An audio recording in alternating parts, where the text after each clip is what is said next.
Yeah, thank you, V. Yeah, V to join our speaking event. And I know V just launched a really cool, apps. So VR apps. So let's start. And this will be a free form. So just do whatever you want, and I will pass my baton to you.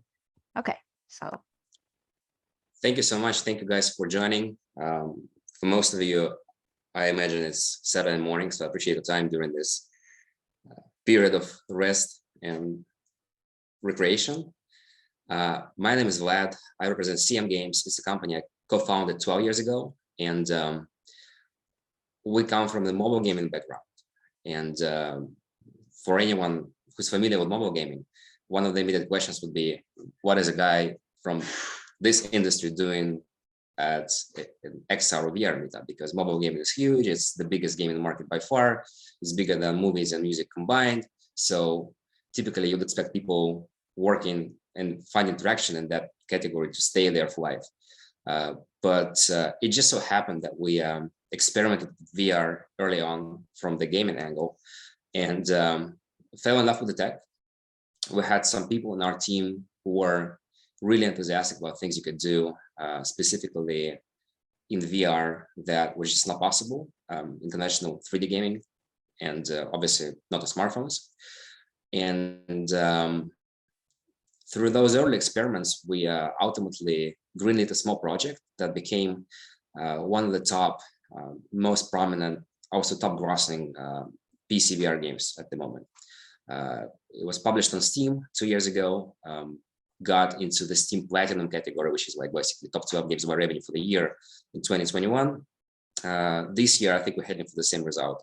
Top 10, currently, I think, definitely top 15 based on 2022 when it ends.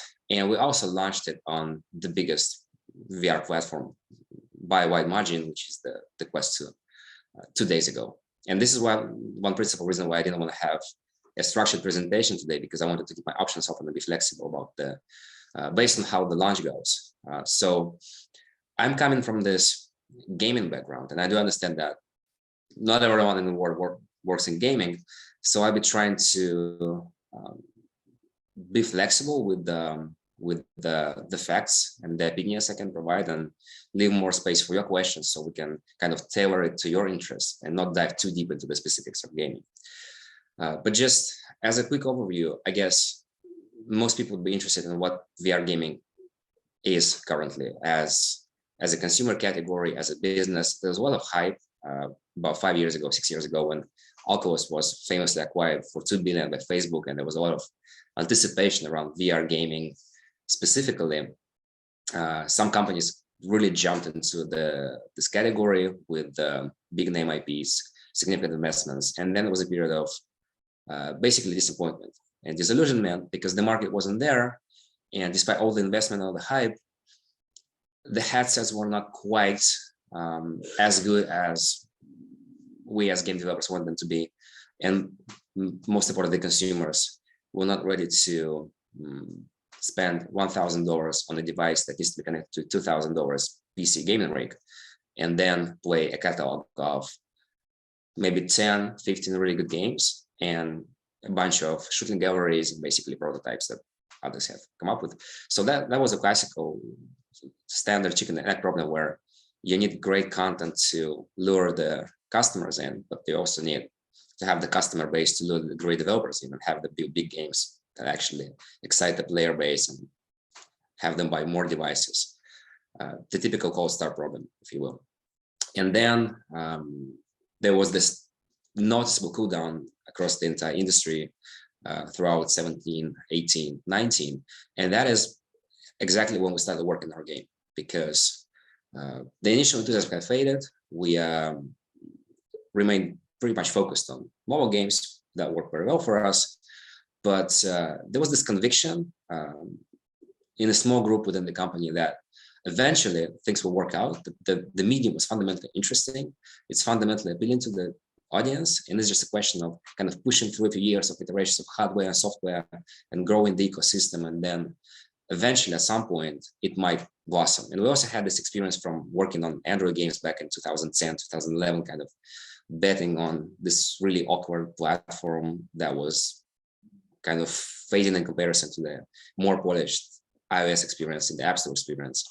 But seeing that as fundamentally interesting, so we had this kind of background where we already placed this kind of high risk, high reward bets. It worked out well for us, and this is where the conviction comes that we can actually push through a few years of disappointment if we have this fundamental reason to believe that there is merit in the hardware and software combination. It's not a gimmick. It's fundamentally valuable and fundamentally irreplaceable by conventional flat screens and other devices. So we had a really small group working on a game, basically originating as a passion project, which they brought into the company for Greenlight.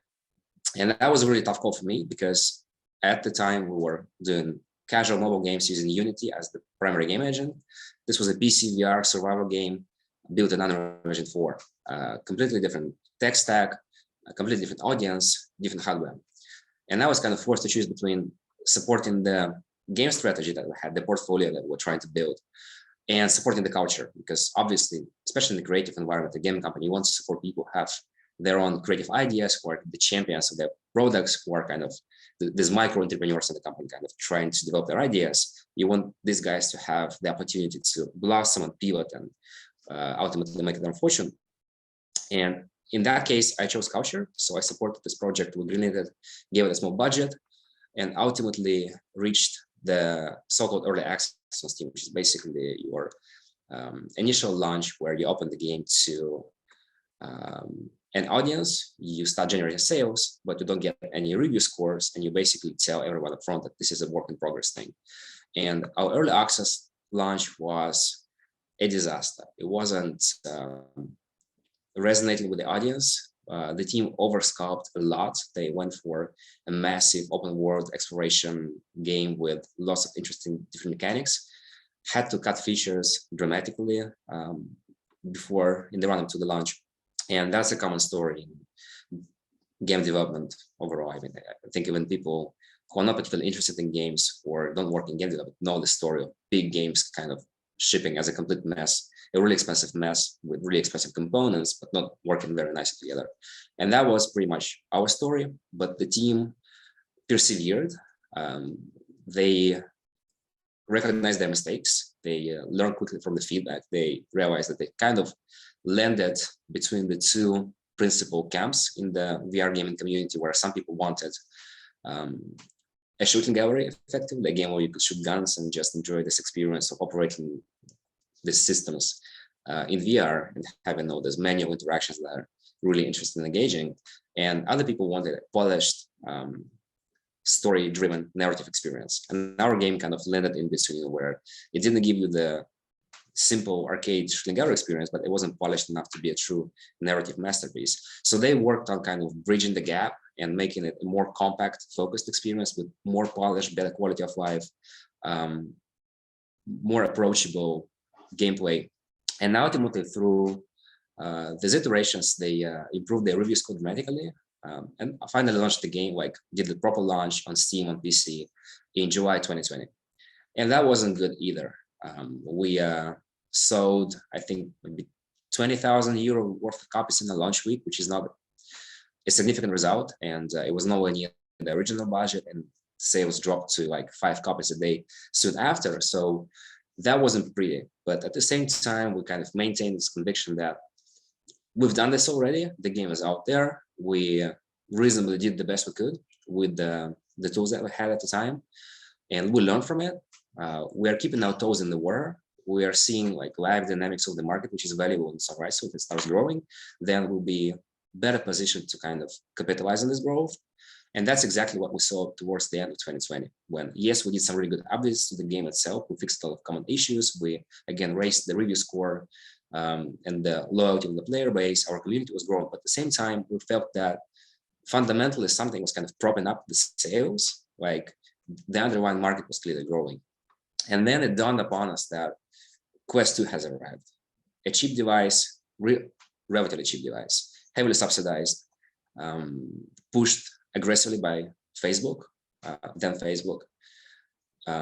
Not a big catalog of games on it, and naturally people buying into a $400 device, seeing a very limited selection of great content, are connecting their devices to the PC and playing their Steam games, PC VR games, using the Quest 2 as the display system, effectively, and an audio system as well. And then it kind of clicked for us, like, okay, this is happening. These devices are shipping really well, even though Facebook were really secretive about their numbers. From different sources and circumstantial evidence, we kind of did the math and figured that these are selling in the millions. So we decided to make it one of the strategy pillars for the bigger company to focus on VR content. And we kind of drafted the strategy in late 2020, accepted it in early 2021. And that's the strategy basically revolved around building on the success of the existing game, bringing it to other platforms, of which Quest 2 was obviously the main target, because yes, we have people connecting the Quest 2s to the PC, but obviously not everyone has a gaming PC. Not everyone has the technical skills and the mindset and the tenacity to actually make the connection work and maintain it. So in the practical terms, and kind of jumping ahead, but if we look at the sales numbers of the Quest 2, these are estimations, right? I'm not spilling any beans. I'm not in possession of any data coming from Meta, but there's pretty solid evidence it's selling on par with the most recent generation of the Xbox consoles and the PS5s. PS5s are loaded faster, and I think Quest 2 is somewhere between those two. So we're talking about maybe 17 in the ballpark of 17 million devices shipped. And the total audience of the Steam VR gaming segment is maybe 3 to 5 million. And of those, I would say maybe 2 million are Quest 2s, optimistically. So there's a lot of players not using this opportunity to connect the device to the PC for a variety of legitimate reasons. So naturally wanted to go there, which was really challenging technologically because it's effectively a smartphone system on a chip, tuned to run XR VR, but in terms of processing power, it's nowhere close mid-range GPU you find in the gaming PC for obvious reasons. And then we have all the other considerations of RAM, et cetera, et cetera. So even though we went with the most experienced team we could find as a porting partner, even though we dedicated a lot of our internal developer time to working on the port, and we improved the underlying game dramatically in terms of frame rate consistency, load times, map sizes, and all those things that kind of fit into the overall equation for the performance on the target headset. We were still not convinced that we can actually make it happen. It was a major challenge technologically, and it still remains one of the big roadblocks for truly awesome AAA games on the Quest 2, because it might look like a VR headset that's similar in shape and size to dedicated VR headsets that work with the gaming PCs, but fundamentally this is smartphone hardware powering these games. So one of the principal goals was to ship on Quest 2 as early as possible with the best quality we can deliver, and try to really push the boundaries of what the hardware can do, and also kind of tilt the perception of players, because we were quite happy with the rate the Quest 2s were selling, and we're hoping that more companies will be coming up with better, cheaper mass market hardware that people will be buying in millions and potentially tens of millions of units. But we also had this conviction that it's the content that has to sell the devices as well. So for all the new prototypes, we also kind of created this internal criteria that if we're thinking about building something, we should ask, is it going to sell the platform to a meaningful cohort of players? Is it going to be a niche experience? Is it going to be an experience that's similar to something else? Or is it going to be something that's, to at least a portion of the audience, is the final reason, the final straw that convinces them to buy this device because they want to experience it and have their friends experience it? So we also set out to kind of iterate and search for other interesting ideas, other prototypes. So we adopted the strategy in early 2021, and throughout the year we saw the market growing. It's not a crazy pace. It's not what we saw in the early 2010s when smartphones exploded and Android went from having a handful of phones to having this, like, being the dominant operating system, and like everyone in the room, like anywhere you go, has. Yeah, I'll take that question later. Thank you. Anywhere you go, everyone has Android phones around you. So it's not this explosive trajectory for various reasons, some of them quite obvious, like the utility of the device itself, not comparable to a smartphone. And we're not expecting this, but we were seeing 30, 40, in some cases 50% year-over-year growth, which is, if you think about 10 million devices and you kind of extrapolate that, that's quite healthy. And again, looking at the competition, looking at the content that is there, the hurdles developers need to jump to actually deliver quality content, and all the uncertainty and the lack of confidence from big publishers, again, coming off the back of this period of disappointment that we witnessed, we thought, okay, we're in an interesting position where we know the market is growing. Almost no one is actively betting on it, but we're already there. And we kind of almost know a secret. And throughout the year, I was talking to big publishers I know, to big gaming holdings, and kind of throwing the same question at everyone, like, what do you guys think about VR? And most people were skeptical, like, no, it's declined. There's no fundamental reason for growth. And we're like, no, we disagree, because there is a fundamental reason for growth. There's a specific device in a specific form factor that's appealing and it's selling really well. And we also disagree with the statement that it's declining, because yes, it has declined a lot, but now it's growing at a pace that in almost any other segment would be considered really good. We're kind of spoiled in mobile gaming, right? But for any other industry, 40% year over year, that's really healthy. So we decided to invest heavily. We decided to really double down on the Quest 2 version of the game, and it just launched 2 days ago. So ultimately, we got this done. I think right now it's number 8 in the Quest 2 top selling charts, but I think it's averaged over a week. So I think we're heading for the top 3 spot, maybe number 1, optimistically. Really happy with the sales so far. Unfortunately, I can't tell you because Meta won't let us disclose any sales, but even before we launched, I kind of used this method of guessing that if you look at the number of ratings a game has on the Quest Store and multiply it by 50 to 75, depending on how mature the game is, then you end up with a ballpark number. So this can be used to estimate the size of the market. And similarly, on Steam, the typical ratio is 40, 45. So if you look at the number of reviews on Steam, multiplied by 35, you get the number of copies sold, give or take 30%, depending on the maturity of the game, the price, etc. So this is where we are right now. Talking about the overall size of the market, I mentioned 3 to 5 million devices connected to Steam, 17 million, 18 million Quest 2s shipped. How many of which are active, I don't know. I can't guess. So it's not a huge industry. But at the same time, again, if you look at the number of PS5s delivered, it's in the same ballpark. Can you build a $100 million a year business with a game for these platforms? There's at least one instance, but it's really damn hard. The market is not so big. It's really difficult to build a product that literally everyone will buy because people have different tastes and preferences. Can you build a 10 million a year gaming product in this market? Absolutely. And it might be one of the easier gaming markets for a studio of that size and level of ambition, just because of the scarcity of content and how slow everyone has been to kind of reorient themselves again and consider VR gaming an interesting market. So as we've seen again with smartphones and transition to free play and every fundamental shift in gaming, there's always this early skepticism, and then there's like a 3-4 year delay before the big guys truly embrace the platform, they own the ins and outs of the new business models.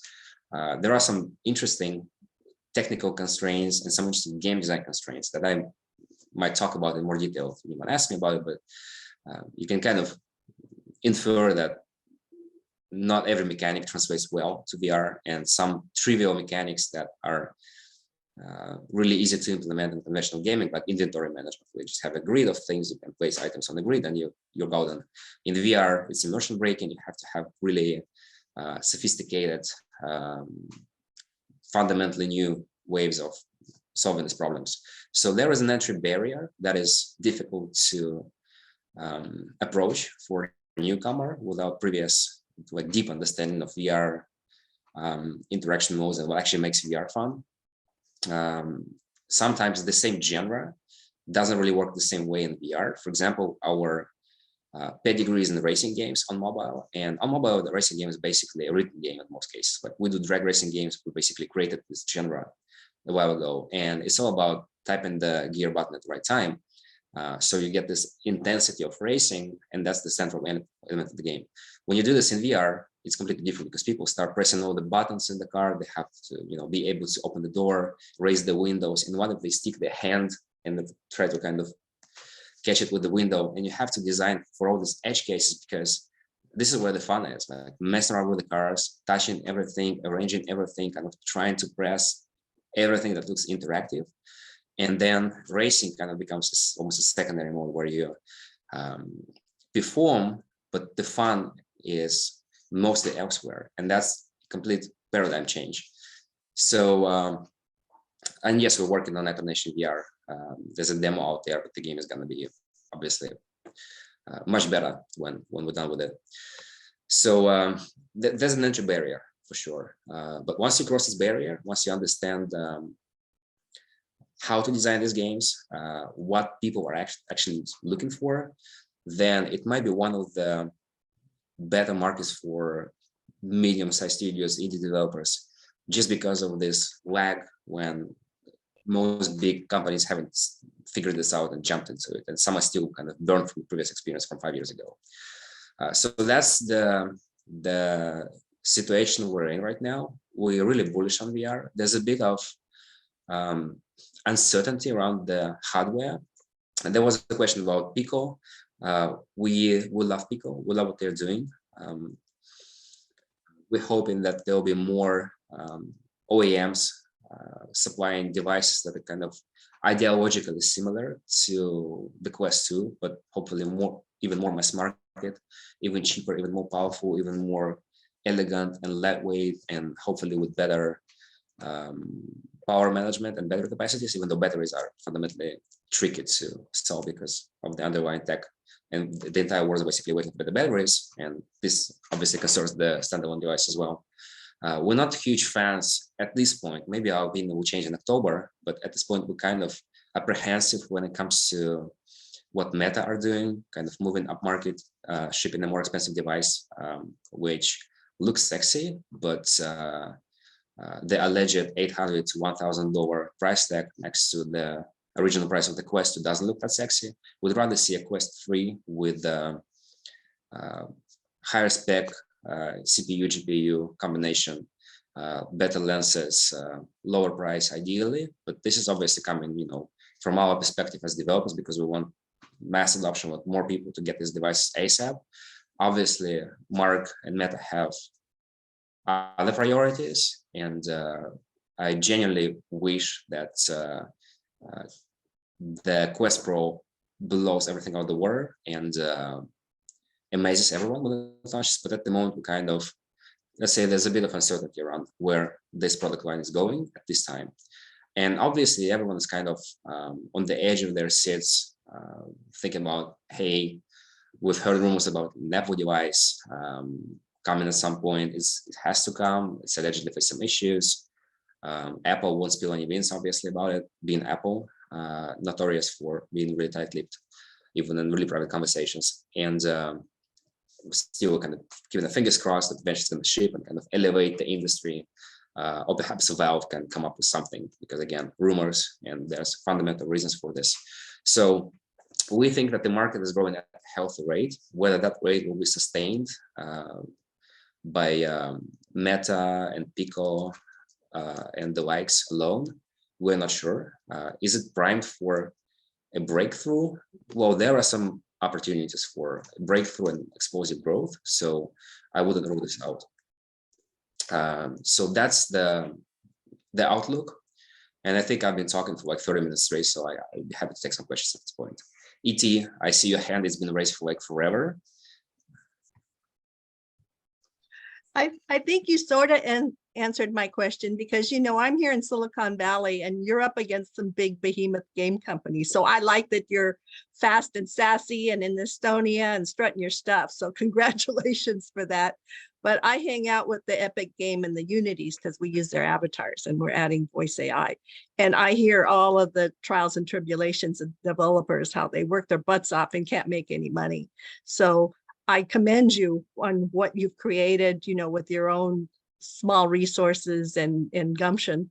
And I just want to put this into your mind. And we were talking in the previous news session about how Roblox is actually training tweeners, you know, young kids, how to program so that they can become boy geniuses and girl geniuses like you to learn, change education like Gigi's doing. And I look at it in healthcare, you know, the global warming issues, the health issues. I don't particularly like shoot 'em up games, but what I do like is the interaction and the streaming interoperability and the building of communication communities, you know. So I like my grandson to play games, but then I'm also teaching him, hey, you're now a global citizen. You're playing with kids who you never meet, you know, in Japan and Estonia and Latin America. These are your buddies now, you know, you guys can hang out and do good things together. And also at Stanford, where I work, and a nice lady I work with at Cornell, they're looking to quote unquote gamify research. So they're looking at your toys, you know, all of your games, even the nitro thing, how people react in their brains when they're racing cars, to see if we can bring those fruits forward into treating Alzheimer's, you know, keeping the mind active, keeping people's reflexes good, you know. And you have a lot of veterans that, yeah, they're aces and guns. And when they're losing their mind, they want to play these target games, you know, or they want to fly planes. So I'm looking at, not just looking at it in a small garden of gaming, but into social and human health activities. So just keep that in mind. And, you know, I have a love-hate relationship with Mark Zuckerberg, but I do love the people that work for him. But I don't want Quest to control you, you know what I mean? To just yeah, of course. say to you, you can only do this, you can't do that. So, you know, and if you need help scoping out other tools or connections, just let me know. But, you know, I just wanted to thank you for what you're doing. I think you're right on, you're pioneering, and you're trying, you know, as best you can to break through and to educate me. So thank you for being here. Thank you, I appreciate it. And just your comment about going beyond gaming and helping people in direct and indirect ways. We're actually working on this as well. One of the internal startups in the company is a mental well-being assistant that's kind of merging some of the non-gaming tech with gamification, because play is one of the easier ways to implement new habits and implement habits to stick. So we have a social mission in the company, and we're actually working on certain things that are aimed at not just entertaining, but also delivering value through play. And I think it's a great problem for any game developer to consider, because we have, in some cases, tens of millions of eyeballs, and in VR we have the hands and the motion of the head as well. And that's a lot of attention, that's a lot of data that can be utilized beyond just entertaining, however valuable entertainment is in its own right. I'll just quickly take two questions from the chat before I forget about them. I already commented on the Pico and Apple's headset. Fingers crossed, more devices, more competition, more diversity across the device base. We're not concerned about fragmentation. A lot of people complain about fragmentation of Android devices back in the early 2010s, coming from a singular device ecosystem like iOS, and kind of being confused by 300 Android devices on the market. Meanwhile, we were coming back on the back of working on Java mobile games, where we had 600 devices in the market, and they were vastly different. So diversity is great, and competition is great. So we are rooting for every player in the market right now. And there was a question from Matt about NFTs. We are utilizing NFTs in an upcoming game that we're working on with Mythical Games. It's a racing game. It's another game derived from Nitro Nation. It's a standalone product. And generally, I like my view on the metaverse is different to, let's say, Mark's view for apparent reasons. When we talk about the metaverse in the company, and frankly, we don't use that term a lot. We mostly like to use Web3, even though Web3 is kind of a buzzword and so right. But we typically speak about all the components that kind of go into the content flywheel, kind of closer to what Matthew Ball formulated and articulated really nicely while ago when he described the metaverse. All the things that kind of feed into each other to incentivize and encourage more people to create and monetize their creations in a new way. For example, governance tokens contribute to this because they create incentives, they give people leverage. The various cryptocurrencies feed into this. So in that domain, I see how these things are kind of interconnected, and once they reach a certain critical mass, then they encourage more people to build for the metaverse. VR doesn't necessarily, in my opinion, have a central role.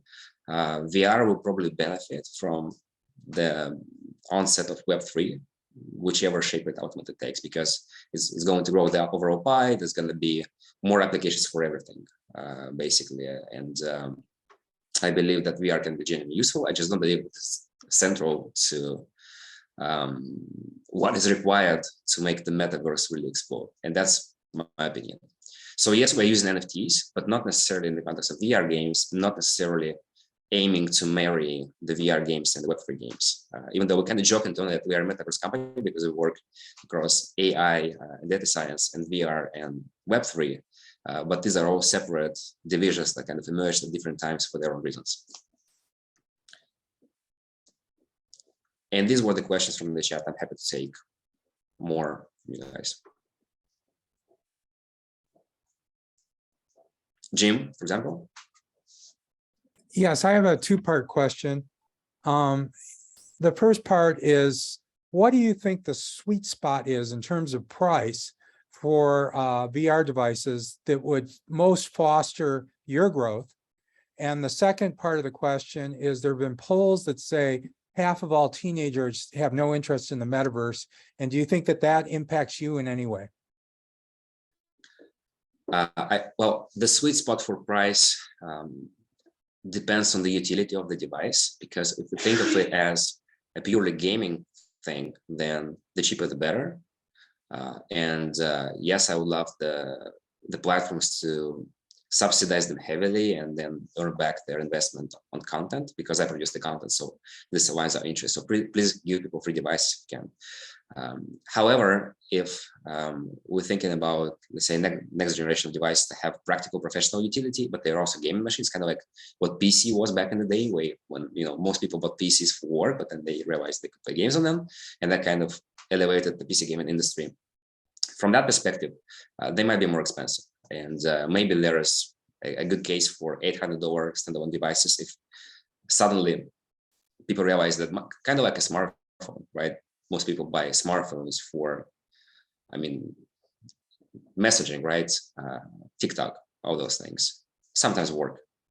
Not necessarily gaming, but it's a gaming device. And most smartphones we target are quite expensive, in the hundreds of dollars. The flagships, the prices. But because they have a lot of other utility, this doesn't prevent lots and lots of people from buying them. And that's how this market exploded. And then kind of lifted the boats of all the game developers out there as well. Mm-hmm. And so hopefully cheaper, hopefully leveraging the unit economics of just having more people interested in the product and kind of ramping up production. Hopefully eco-friendly and carbon neutral, but that's another problem to deal with.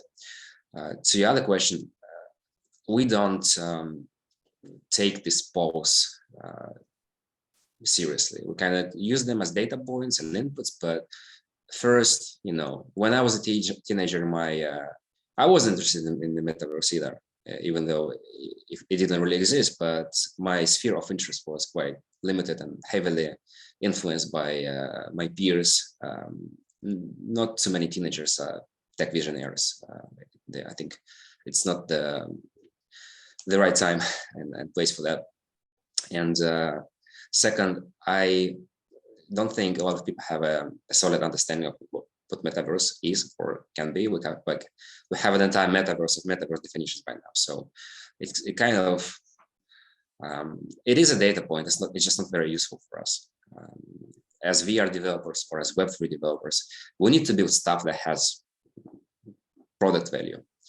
What really kind of changed our perspective on VR specifically, and this just came to mind, was seeing people in our Discord channels label conventional games as pancake games. So they kind of came up with this term for normal games, calling them pancake games. And that really stuck with us because that kind of answered the question of, is it a gimmick or is it not? Because when people start kind of labeling a multi-million-dollar industry that's been around for 30 years as something inferior, then they really mean it. Like it means that they really see fundamentally new opportunities here, fundamentally new product value.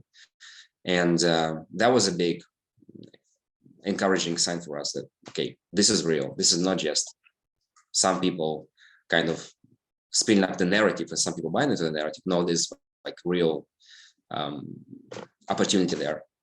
And but ultimately, it's about building great stuff. For us as developers, great content will raise the interest of everyone. Yeah, I guess the metaverse is sort of a fuzzy, ill-defined thing right now. Whereas if somebody wants to play a game, they can do that right now. Yeah, absolutely. And metaverse can be turned and twisted by whichever corporation or other entity wants to kind of dominate the narrative. So yeah, sure. I can speak to the current developments of the metaverse at the moment. Actually, some really, really cool things. I akin the word metaverse to connected experiences. It doesn't necessarily have to be, Steam related. I came from working with one of the largest VR Steam companies. Was Neos VR, and they weren't able to connect their experiences. They were great at building experiences and connections amongst their people, but they weren't able to build economy and thus grow scale. And it was a little bit awkward moving into new spaces and grabbing new customer acquisition target markets. And so metaverses, these connected experiences, will welcome games just as they will welcome retail. I think it has to go hand in hand that customer experiences want both. The customers want to play, interact, and earn and do their transactions all in one place. They want convenience. So metaverse, so to speak, will have aspects of VR. You'll walk into a store just like you would otherwise. You'll be able to see the store in VR and actually see what you're purchasing. It'll be on your doorstep in 30 minutes. Just as that, you walk into the store, you'll be able to walk into an experience like such as the game that you're speaking of. And these shared experience metaverses will be compatible with each other. So if somebody liked a different environment than others, I mean, there's going to be hundreds of them, and the hardware is just going to, as you pointed out, continue to advance. But that's my take on metaverse. I think it cannot be understated how important it is for games to connect to it. You're increasing your audience in a very familiar, personalized way. And so, yeah, I like all of your comments. I just wanted to tune in there when somebody commented on metaverse and my 2 cents. But yeah, the direction's really cool. Thank you. I'm with you.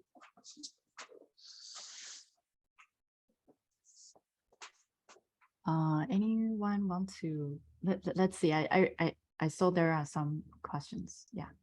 There's a question in chat from Natasha about the influence of AI on the development of VR. It does influence the development of games. I don't think there's a very good application for AI in VR specifically. We are using the AI to process data, to build, let's say, customer churn models, personalized offers on a user level. And this is where AI is tremendously helpful. But that is mostly applied where we have lots and lots of data, and that's typically the free-to-play gaming side, mobile games. So it does have utility in VR as well, but it's not the primary application. AI can be really useful for content generation, and everyone's been obviously enjoying the images generated by Midjourney and some other tools in the past couple of months. There are tools that can bridge the gap from having a 2D image to actually having an asset in Unity or Unreal Engine, and something conceivable that you could have something generated by AI converted into a highly detailed mesh you could use in your game, and then put it in, let's say, Unreal Engine 5 using Nanite, which is going to generate the LODs and make it actually practical in a gaming context. So the content creation pipeline is, I think, is going to be relying more and more on AI generated assets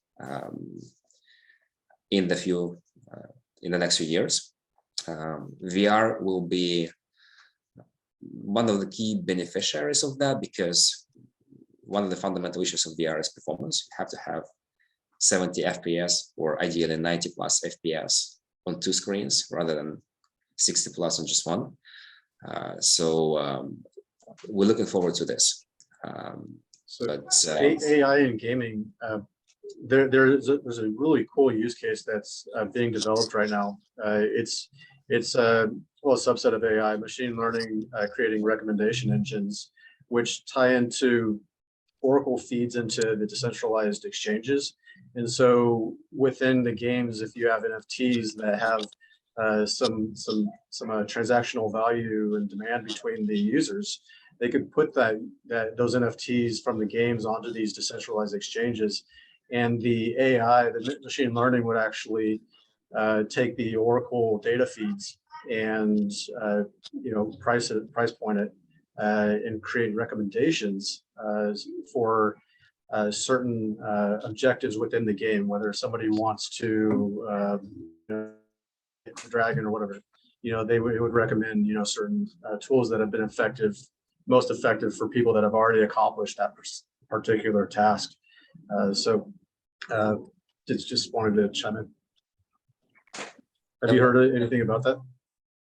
Yes, and we're actually doing something similar. We have our own ML data science / ML division in the company that's working across all verticals, including Web3, and to a lesser extent, but still we are. And there was a comment about audio, AI generated audio. I think that's awesome. I think we're also looking into it, because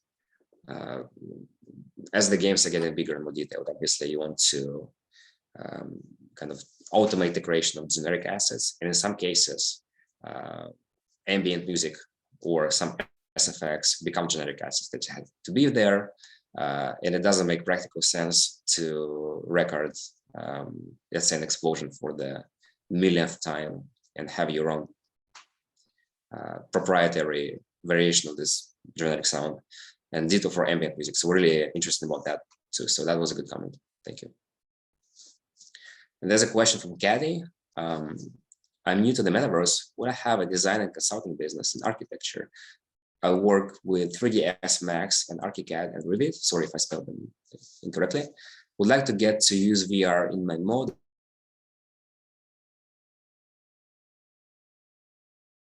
Those for my clients, with some tools that this software package offer for VR, but ultimately, all you need to do is you need to have a player in some forum that can render in VR, and that basically means two cameras with slightly different angles.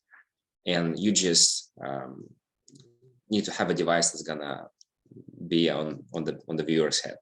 So from the visualization perspective, it's not a major challenge. It's basically 2 cameras, especially if you're not doing real time, if you're doing previews, if you're doing still images or like 360 shots. You don't have to have lots of things happening in real time at 70 frames per second. Then it's just a question of having a dual camera setup in your software and rendering it like this. I would love to give you more specific guidance, but we generally work with game engines for that. And game engines obviously come equipped with the right tools, because this is where we render.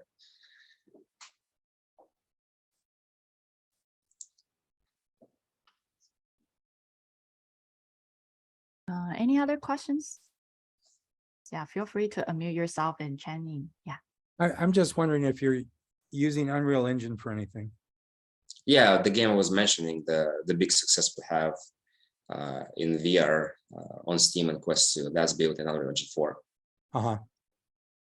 And we're waiting for Epic to make UE5 more VR friendly, because Nanite doesn't work with VR last time I checked. I don't think Lumen works very well with VR. So fingers crossed that gets sorted out within the next year, and then we'll be moving to UE5, because UE5 is awesome. Have you been working with MetaHuman in any way? We've looked at it extensively.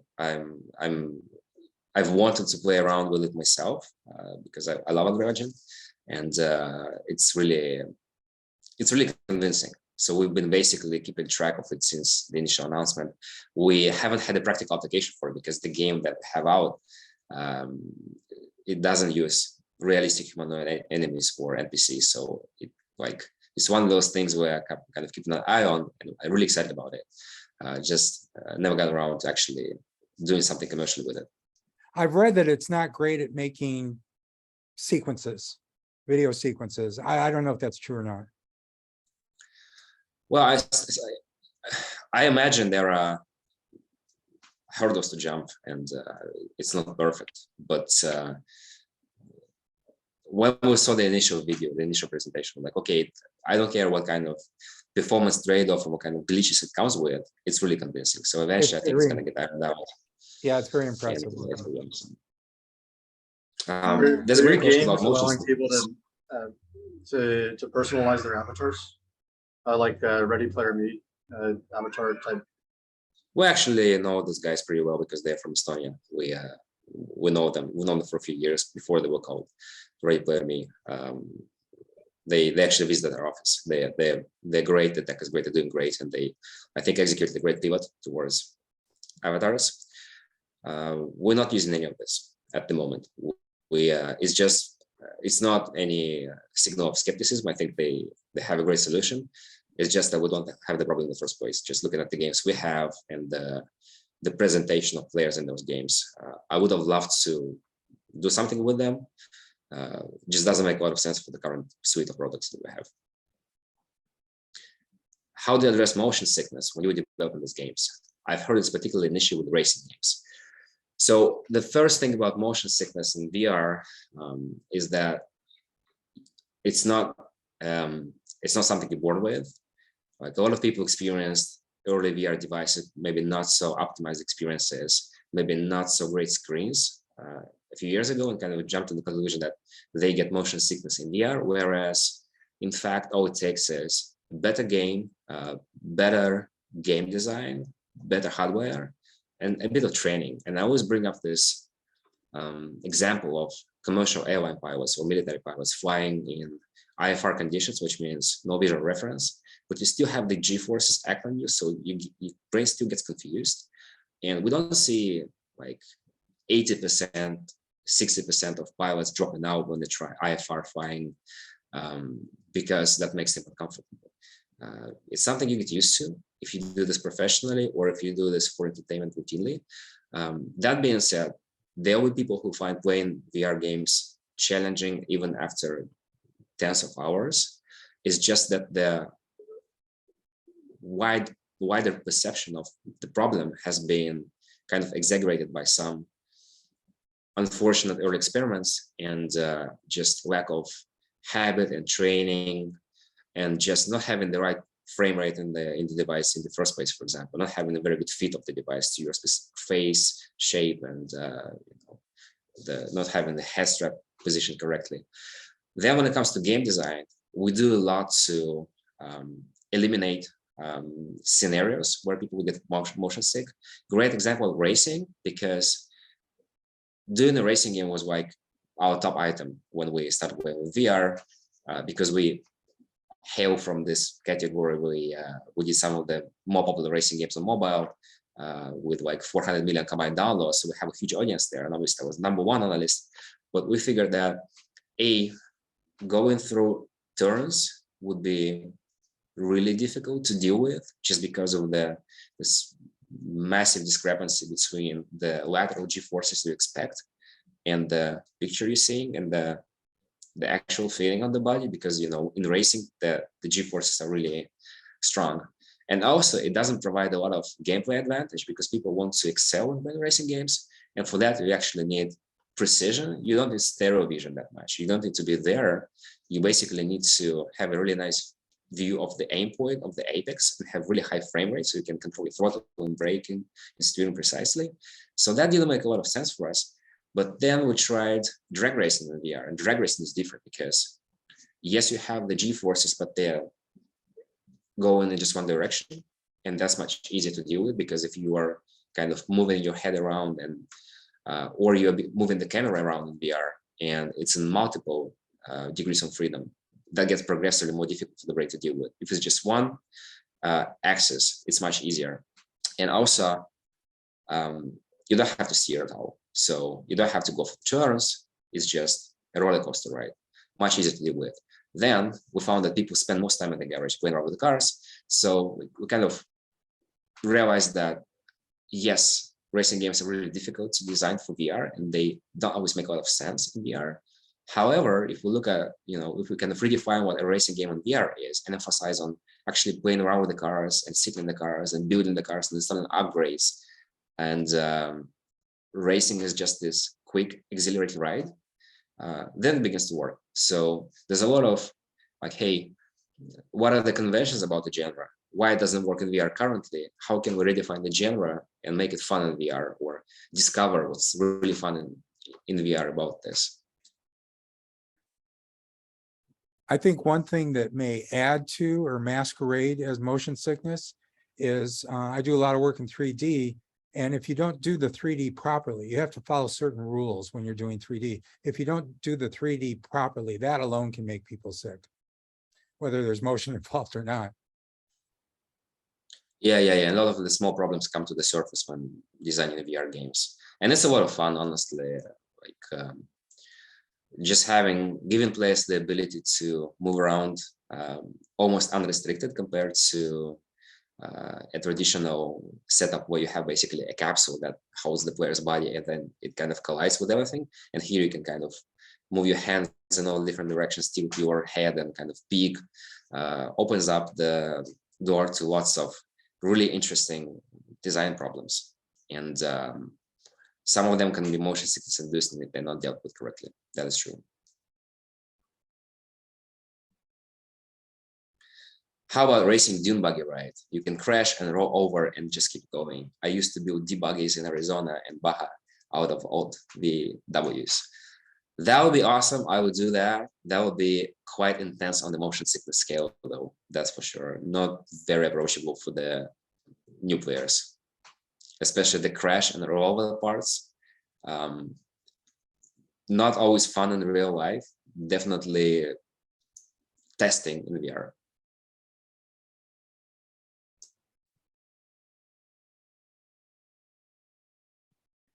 Any other questions?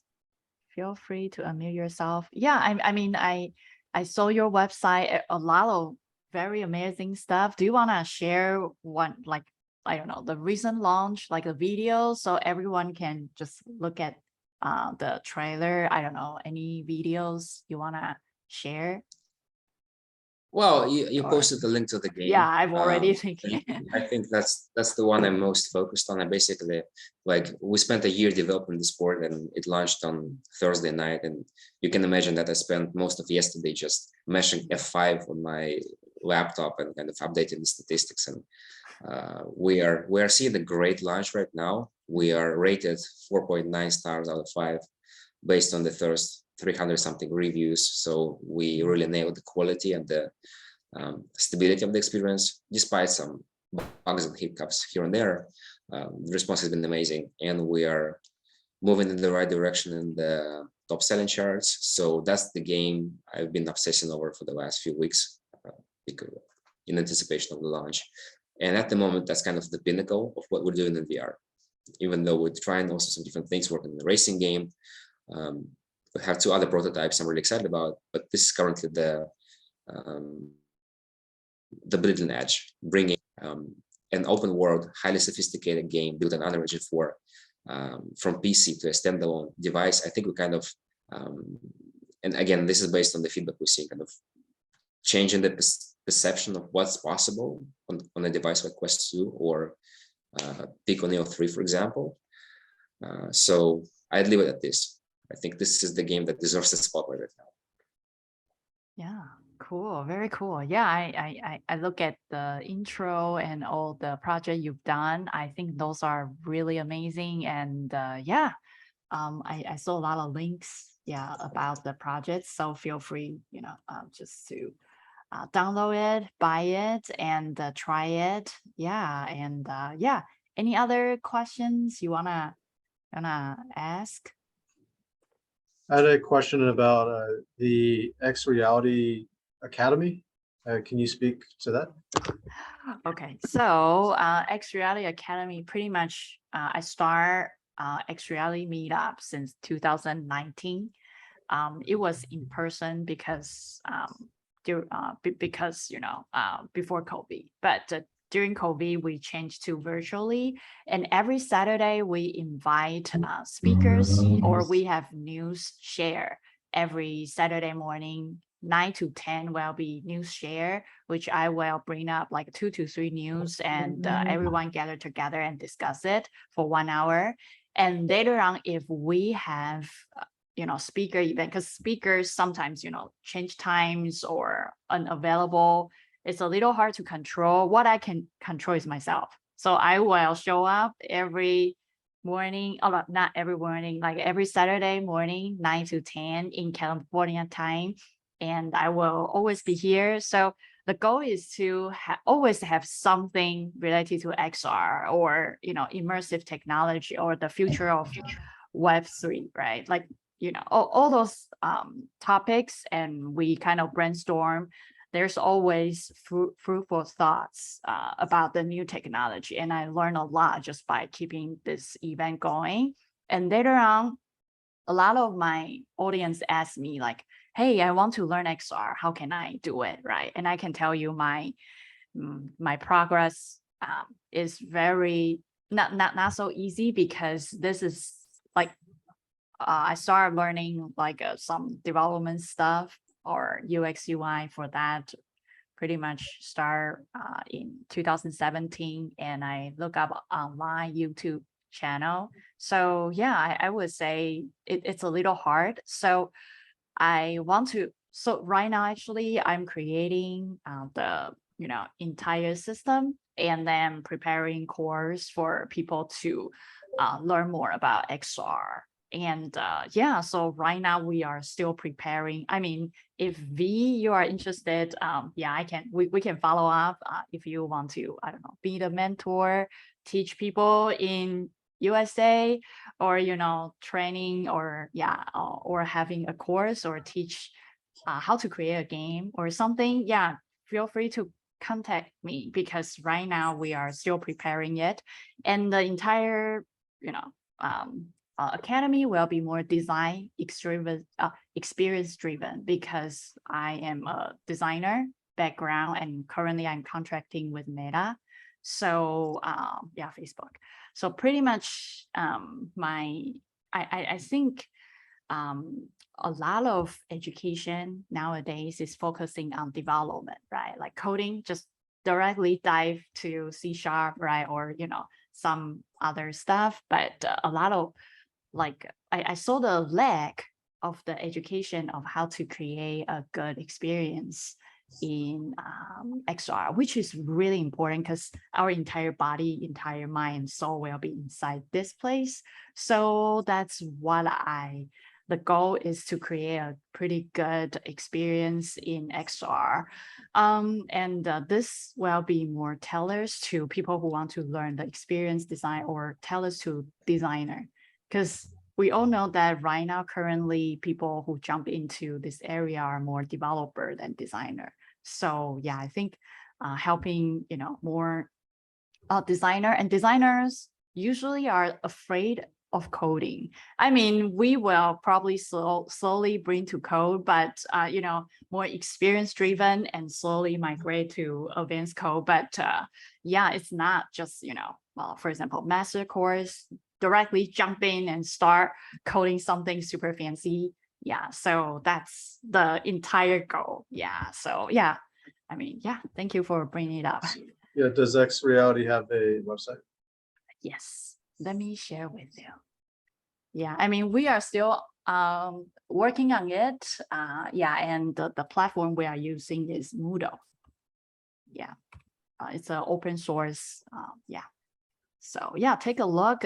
Still under construction. Yeah, and yeah, let us know what you think. Any feedback is welcome. Okay, so yeah, Julian, any question?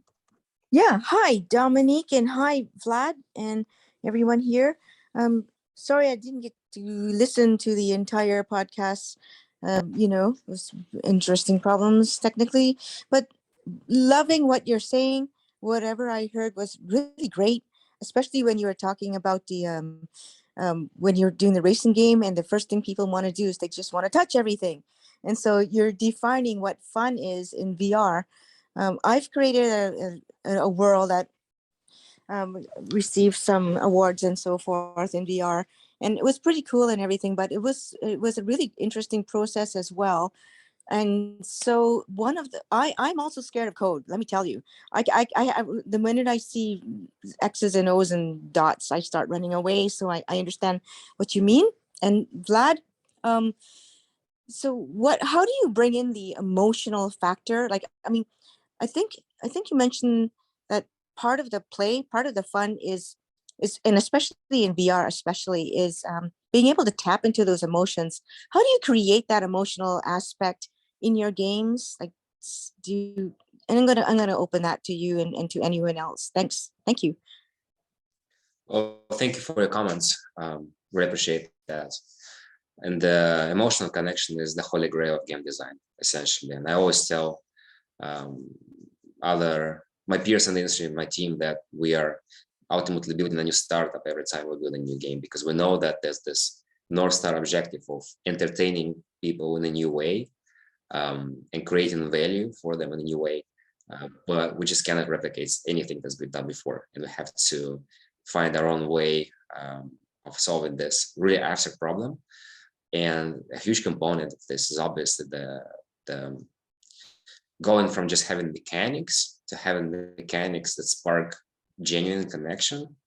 I don't have a really good answer. It's a product of hypothesizing, experimentation, observing, learning, approaching with an open mind, especially in VR again, because VR is like so many game designers approach VR as some kind of extension of conventional gaming, where they just try to replicate certain mechanics, where in fact you have to, in most cases, take a clean sheet approach and just think of what would be awesome with these tools, come up with a crude prototype, observe people interact with it, see where they actually end up having the most fun. And again, going back to this Nitro Nation VR racing game example, if a game designer comes into this project with a concrete conviction that this should be a competitive racing game, highly technical, highly realistic, they're going to be running into issues. because what they're gonna see is people spending 80% of their time just messing around in someone else's garage and like picking up the trophies from the shelf and placing them inside other people's cars and rearranging things and changing the rings on the cars and deflating their tires. It's a big playground. And then the logical thing for us would be to abandon our vision of what kind of racing game this should be and focus on what is actually triggering these emotional responses from the people. What are they actually playing with? Because we're not there to dictate what people will enjoy. We are there to kind of discover this together with the player. So this is a very vague answer, and I realize that, but it is a holy grail of game design.